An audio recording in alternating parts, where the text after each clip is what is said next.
when I was a kid, I think I was pretty much raised thinking I would do something around a lawyer or a doctor. That was your dream job? No, see, you can't ask about dream jobs and what I would do as a job. Those are like two different questions. Well, what was your dream job? I don't think I had a dream. I don't think I had a dream job. You never wanted to be like a fireman? detective? Yeah, fireman? I never thought about that, really. I don't think I had a dream job. I think I was on a road that said, this is what you do. You go to high school, you get good grades, you go to college, you get good grades, and then you find a profession. So I went to school thinking that I would be some kind of professional, and you should always do good. I mean, I was always raised that you do something socially valuable, so it wasn't like just go get a job to make a lot of money, but I was always raised with values that said, you know, be proud of who you are, and do something good that's good for the community and society. So I was always raised with those values, but I never had the only job I've ever wanted in my life was, as I've grown up, would have been to be a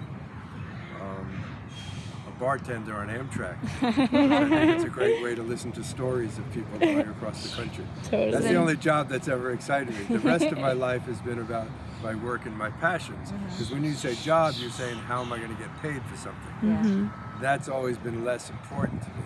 When I worked in the factory, it was not to do a job, it was to do political organizing and learning from the situation in which I was. So that's what brought you to Detroit? What brought me to Detroit is political work. So I was active in the 60s, 67 to 70 in Ann Arbor, Michigan. And then 30 of us moved to Detroit. One thing I would say,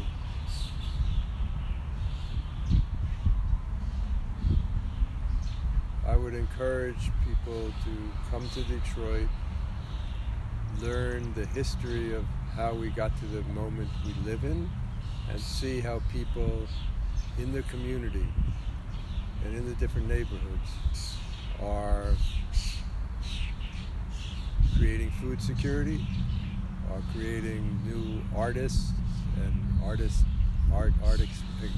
expressions, how people are creating new schools, how people are showing the love they have for each other, and as in a shortcut would say, putting the neighbor back in the hood.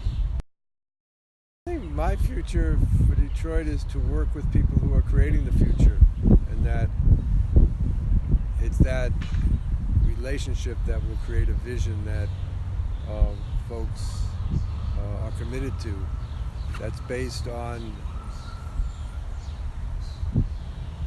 a vision of the beloved community, but more significantly, or as significantly, a belief that you can create the kind of relationships that allow every human being to reach their potential.